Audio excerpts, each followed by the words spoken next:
Welcome to Spiritual Calisthenics. Christ is in our midst. On August 18th, we commemorate Saints Floros and Lauros, the Monk-martyrs of Illyria, Saint Leontus the Martyr, Saint Hermos the Martyr, Saints John and George, Patriarch of Constantinople, the relics of Saint Arsenius the Righteous of Paros, Saint Constantine the new martyr of Capua, Saint Matthew the new martyr of Heracari. Regarding Saints Floros and Lauros, the monk-martyrs of Illyria, these martyrs were twin brothers and stonemasons. After the martyrdom of their teachers, Proclus and Maximus, they left Byzantium and came to the city of Ulpiana in Illyricum, where a certain Licinius hired them to build a temple for the idols. The wages he gave them, they distributed to the poor. And when the temple was built, Lauros and Lauros gathered the paupers, with their help, put ropes about the necks of the idols, pulled them to the ground, and furnished the temple as a church. When Licinius learned of this, he had the paupers burned alive in a furnace. Lauros and Lauros were tormented, then cast into a deep well, where they gave up their souls to the Lord. When their holy relics were recovered, years later, they poured forth myrrh and worked many miracles. They were enshrined in Constantinople. Your martyrs, O Lord, in their courageous contest for you, received as the prize the crowns of incorruption and life from you, our immortal God. Since they possessed your strength, they cast down the he did to the community. And he has already been punished. So rather, it is important to forgive this person and comfort this person, lest that person be overwhelmed by sorrow and guilt. So I beg of you to reaffirm your love for him. But this is why I wrote, that I might test you and know whether you are obedient in everything. Anyone whom you forgive, I also forgive.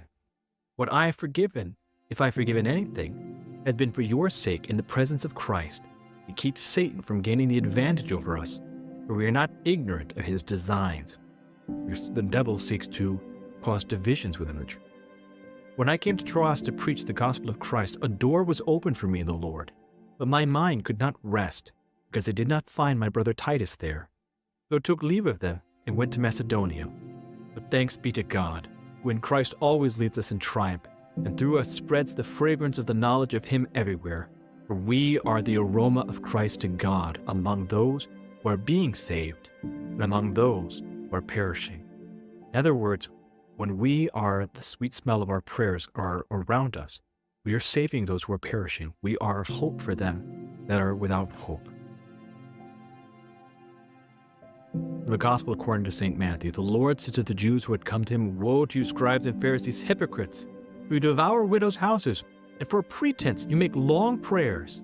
Therefore you will receive the greater condemnation." So in other words, leaders of the church, especially clergy, when we do long prayers or do things to make it seem that we're doing things where we're actually doing nothing, it'll be a greater condemnation on us. For we are devouring widows' houses, and people trusted in us, and then we devoured their livelihood. But woe to you, scribes and Pharisees, hypocrites, because you shut the kingdom of heaven against men. You neither enter yourselves nor allow those who would enter to go in. Woe to you, scribes and Pharisees, hypocrites. Now again, this is oral. So this is meant to be emphatic. It is meant to really hit. That he's saying to the scribes and the Pharisees that they are hypocrites. For you traverse sea and land to make a single proselyte. A proselyte is someone that is going to become a Jew. And when he becomes a proselyte, you make him twice as much a child of hell as yourselves. Woe to you, blind guides, who say, if anyone swears by the temple, it's nothing. But if anyone swears by the gold of the temple, he is bound by his oath. You blind fools. For which is greater, the gold or the temple that has made the gold sacred? And you say, if anyone swears by the altar, it is nothing. But if anyone swears by the gift that is on the altar, he is bound by his oath. You blind men. Which is greater, the gift or the altar that makes the gift sacred? So he who swears by the altar swears by it, by everything on it. And he who swears by the temple swears by it, and by him who dwells in it. And he who swears by heaven swears by the throne of God, and him who sits upon it. In other words, we must recognize what is truly important in our life. Not the tapestries of religiosity, but the true spirit behind it. And to not fall prey to these elite cliques that are trying to be made. And so this is important because the blindness of these guides of basically trying to say, well, our institutions are what is sacred, and our institutions are only matter if you give us the gold, if you give us the gift. When the reality is the institutions themselves are supposed to be sacred. The temple is supposed to be sacred. The altar is supposed to be sacred. So we lose sight of what is truly spiritual, what is real. I hope that you've enjoyed today's Spiritual Calisthenics. Have a blessed and wonderful day.